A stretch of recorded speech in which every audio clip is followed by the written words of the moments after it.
is allowed to park anything that he wants to on this property in front of the garage.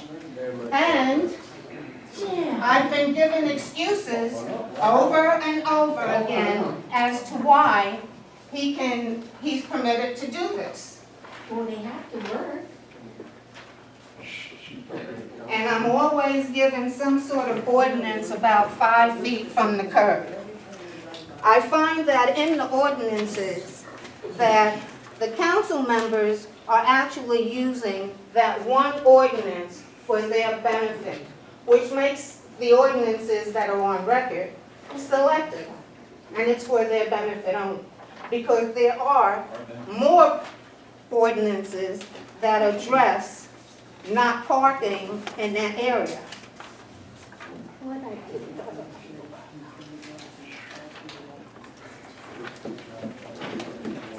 Chief. Chief. Now, you got the photographs in front of you. Anything illegal there?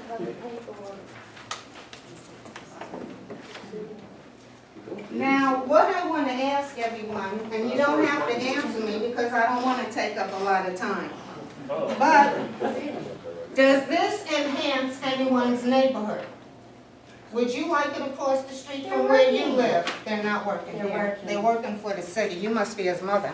Ma'am, All right. ma'am, Regina, here's how this works. You want to ask this council questions, you can. You're not badgering the audience. Well, then Now- tell them to leave me alone. No, Give I'm me the asking same you one more respect. time or you're going to be done Well, I talking. know you want to get rid Ask of the me. question. I don't want to get rid of anybody. All right. Anybody So can ask the Article question. 4, under the snow and ice removal, specifically addresses the area that is paved or unpaved between the curb lines or the lateral lines of a street, highway, or roadway, and the adjacent properties intended for the use of pedestrians.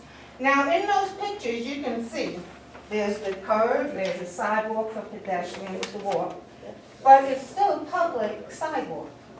And so the area where this man is parking anything that he wants to park is considered public sidewalk. And he should not be permitted to park any of those vehicles on that sidewalk.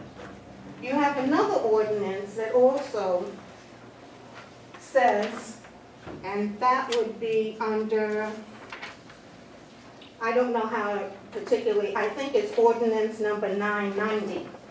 And it specifically says that at any place where official signs are prohibit stopping, that's a place where they prohibit from parking. Under that, it says parking prohibited in specified places. So ordinance number 990, under 2, says that the vehicle cannot stand or park a vehicle. That's the highlight.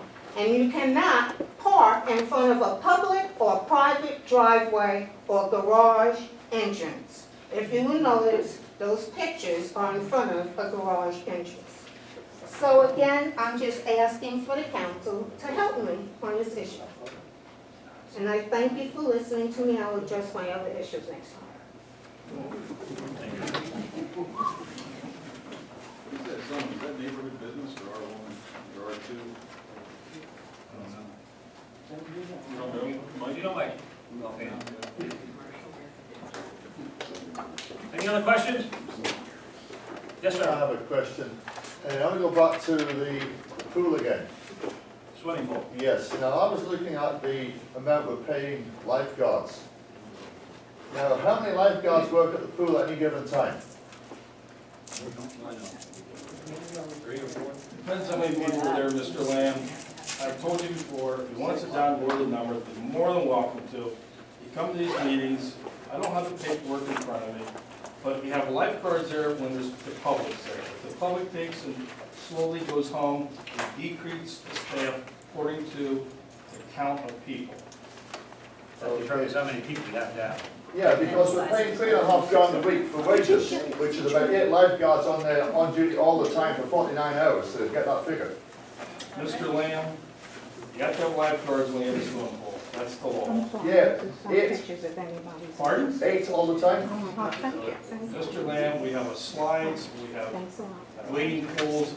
Each one of those require lifeguards for all those locations for the kids. It's a state law. Okay, so how many, you said 3 or 4 then? No, I said that. I didn't know. I No, there's had no 6. idea. Or more, It's a lot more than that. 6 or more. Okay, I was just wondering, because according to, Rotate every so many minutes.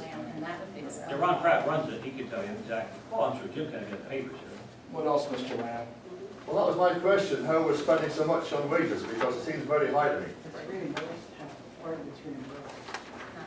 It's not, I'll address that, it's not a lot of wages. My son's one of those lifeguards, Mr. Lamb, and they have to have so many lifeguards per kid in the pool. Okay, I'll So I'd rather have more than enough lifeguards with all the kids that get up at those pools. That's kind of a dumb question, Mr. Lamb. See, there you go insulting somebody. It was not a dumb question, it was a perfectly reasonable question to ask. I'm just trying to ascertain how many lifeguards we have to have employed As many as at any needed to given keep the time. kids It's like safe. state law, that's what I'm saying, it's based on a number of kids. Yeah, that's what I'm trying to find out.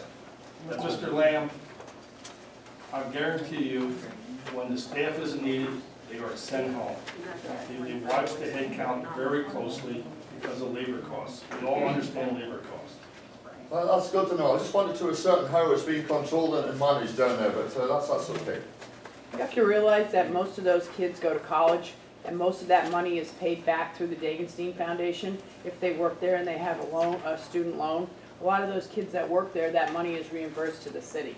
So you might see a lot of people there. I bring my grandchildren there all the time. And I am just like him, I'd rather have more than less. There's never been an accident, and there's not anybody ever been hurt there. It's worth it to have the extra people. I don't care if you don't make any money. It's better to be safe than Mr. Pratt sorry. runs that program. Yep. It's a very sharp He program. does. Very conscious of safety. Yep.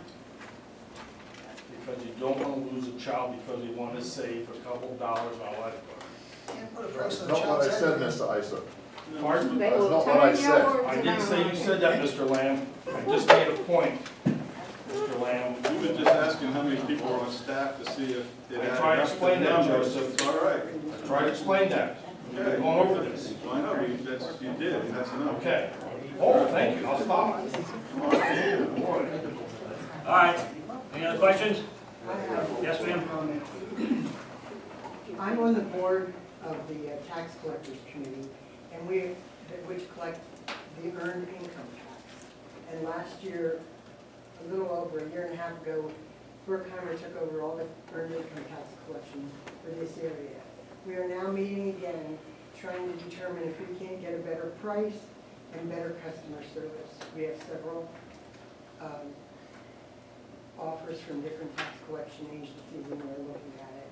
And after the end of the year, I will not be on that committee, and somebody from the city has to be on that committee.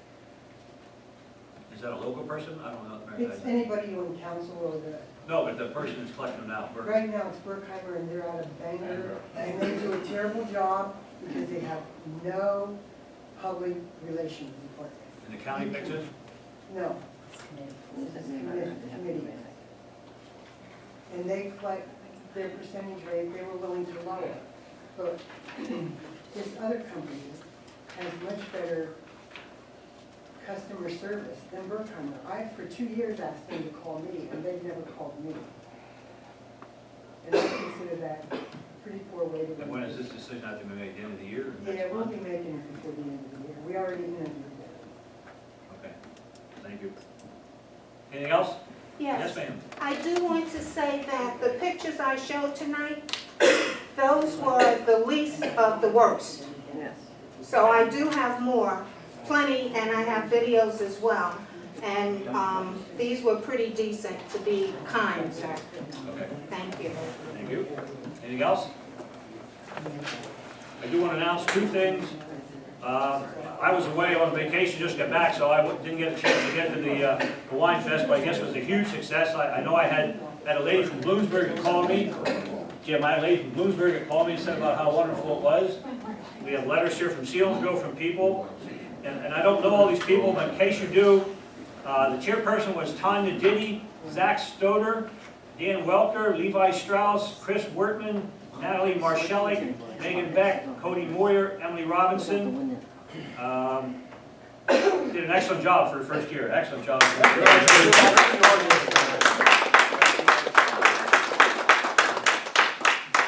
So please thank them for the effort they put in, and another benefit for our riverfront. I do want to make another announcement, is I'm sure there's people in here that live on Warwick Street that are going to be proud of this, but the letters to inform you that Warwick Street will be closed for paving from September 30th to October 4th, during the hours of 7 to 5. A detour will be in place during that time. The road will reopen approximately 5 p.m. each day. So what the detour is, I'm not exactly sure how they do that. I'm running up 11th Street, I guess. All the trucks will be going out market. Okay. So if you know people live on Warwick Street, you want to know that 7 to 5, It's dangerous, very dangerous. it'll be closed for paving. Again, that's September 30th to October 4th. Can't get out of your car. That's all I have. Anybody else have anything? I want to thank everybody for coming. This meeting is now adjourned.